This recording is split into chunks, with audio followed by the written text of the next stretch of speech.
Tunga hospital में हो रही है। मनमानी इसको देखते हुए कार्य सम्राट सामाजिक संस्था के अध्यक्ष विजय वैद्य ने प्रेस कॉन्फ्रेंस मीटिंग का आयोजन किया।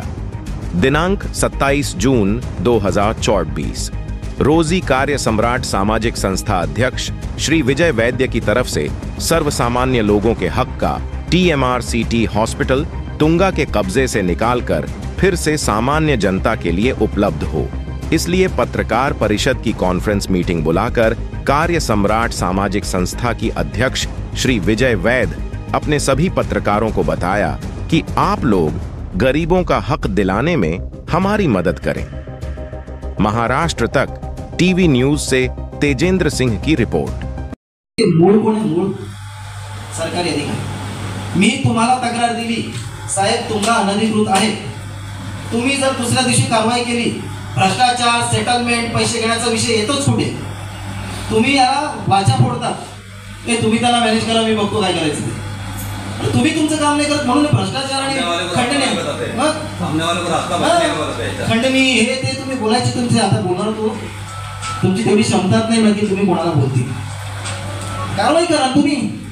ऐसा है ना कि जितने भी MIDC पुरानी इमारत है उस टाइम बनी हुई, किसको फायर एनओसी नहीं है, उस टाइम लागू नहीं था, 2005 से आया। पण तुम्हाला नाही या सर्व प्रकरणात जर मला सर्वांचा त्रास झाला ना आरोग्य अधिकारीचा, तर माझे कंप्लेंट करतोय मी तुला काय केलं काय झालं तुम्हाला मी सांगतो, ह्यांनी कंप्लेंट केली नाही म्हणजे ह्यांनी कारवाई केली नाही, त्यानंतर ग्रामस्थ शेवटी तुम्ही आमच्यासाठीच बसलेले आहेत ना, पगार आमचा घेत आहे ना, तर आम्ही प्रश्न कोणाला विचारणार तुम्हाला, आम्ही 25-30 जण गेले, अरे आम्हाला सांगतो बाहेर निघा, महिला बसलेले आहेत, महिलांचं बाहेर निघा, एवढ्या लोकांचं काय काम आहे? आणि तुम्ही कोण ठरवणार या ऑफिसमध्ये केवढे लोक येणार?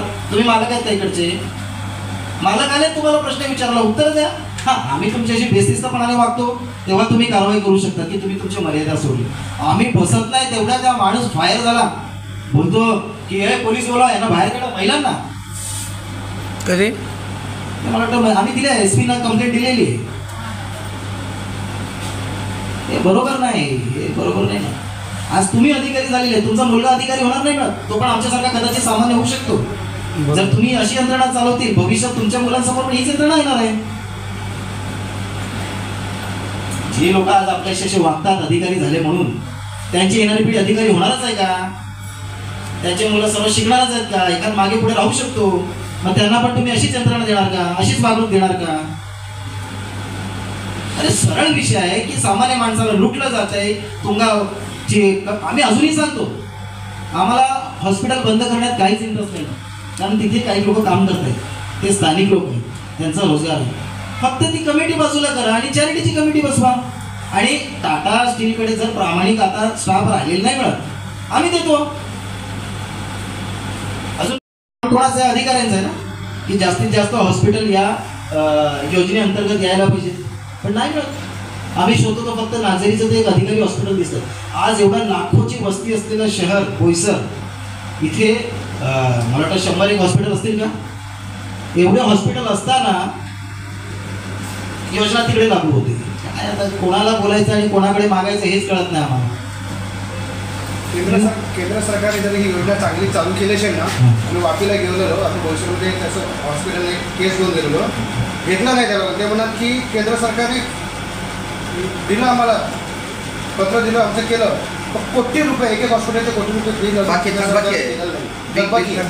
त्याच्यामुळे बोईसरमध्ये कोणी घ्यायला तयार नाही, रिफ्यूज केलं, नकोच आम्हाला, केंद्रामध्ये पैसे देत नाही, कोण द्यायला त्याच्यामुळे नकोच आम्हाला। प्रत्येक गोष्टीला दोन बाजू असतात। चौधरी विरोधात जेव्हा येईल तर तेव्हा आम्ही गुन्हा दाखल करू, तुमच्या सांगण्यावर आम्ही गुन्हा दाखल करणार। तुम्ही कुठला अनुषंगाने गुन्हा काय दिले? 2013 पासून हॉस्पिटलचे 2-3 वेळा रिन्युएशन होतं, म्हणजे नोंदणी होते, दर 3-4 वर्षाला ते रिन्यू करत, हां 3 वर्ष। तर 2013 पासून 2-3 वेळा त्याची नोंदणी रिन्यू झालेली आहे, आताही झाली, या वर्षात मला वाटतं मार्च-एप्रिलला काहीतरी झालं आहे तुंगाची। तर ज्यावेळेस आम्हाला एक गोष्ट लक्षात आली की यांच्याकडे फायर एनओसी नाही मिळत, कोणाकडे? तुंगाकडे। तर त्यावेळेस आम्ही त्यांना तक्रार केली की साहेब याच्याकडे फायर एनओसी नाही मिळत, जेव्हा की कुठल्याही रुग्णालयाची नोंदणी करण्यावेळी फायर एनओसी ही बंधनकारक आहे। बंधनकारक असताना तुमच्याकडे फायर युनिव्हर्सिटी नाही मिळत, मग तुम्ही नोंदणी केलीच कशी? सर्वात मोठा पहिला आहे की फायर युनिव्हर्सिटी त्यांनी सबमिट नाही केली तर तुम्ही नोंदणी केली कशी?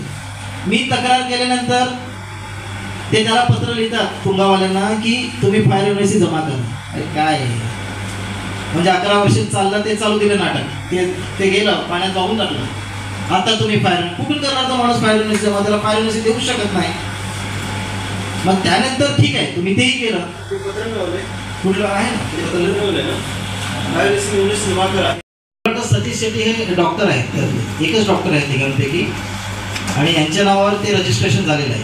सतीश शेट्टीचं नाव आहे ना, कदाचित सतीश शेट्टीचं नाव. अच्छा, ये टुंगा का जो उपकरण है ये CSR फंड से हुआ है ना? हाँ, चैरिटेबल ट्रस्ट का है तो मतलब डोनेशन में आया होगा ना, कोई खरीदेगा तो नहीं चैरिटेबल ट्रस्ट वाला, और खरीदा भी होगा तो पैसे भी तो डोनेशन में आए होंगे. जवळजवळ 1,80,00,000ची उपकरणं TMRCTने तुम्हाला देऊन टाकली 2018 साली, आणि ती आता अजून वाढली असतील, कारण आता आमच्या माहितीनुसार डायलिसिस मशीन पण ते तुंगावाल्याने चालू केलेलं डायलिसिस. मला पण तीच माहिती आहे की DC वाल्याने दिलेले आहेत. पण मी यातून DC वाल्यांना पण एक सूचना देतोय की तुम्ही CSR फंड एखाद्या चॅरिटेबल ट्रस्टला देताय, तुम्ही दिलेले चॅरिटी ही सामान्य माणसापर्यंत पोहोचते की नाही हे बघण्याची जबाबदारी कोणाची? तुमचीच आहे ना. आणि हे 100% मी तुम्हाला सांगतो की मागच्या 11 वर्षापासून तुंगा हॉस्पिटल MIDC मध्ये चालतं, हे DC ला माहिती नसेल असं आम्हाला तर वाटत नाही.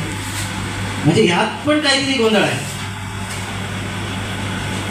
तुम्ही देतात TMRCTला, आम्हाला कळतं की अशा गोष्टी TMRCT दिलेल्या आहे, आणि 4 दिवसांनी तुंगा त्याचं ओपनिंग करतो आणि सांगतो आम्ही डायलिसिस चालू केलं. मग हे काय नक्की किती आपल्याला वेळा समजायचं?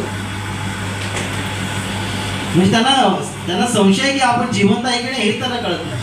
आणि सर्वात महत्त्वाचं आश्चर्य मी तुम्हाला म्हणतो, एवढा क्लिअर विषय पण समर्थन म्हणून कोणी येत नाही. मग ज्या पद्धतीने तुम्ही एवढ्या मोठ्या संख्येने आले, खरंच मला अभिमान वाटतो.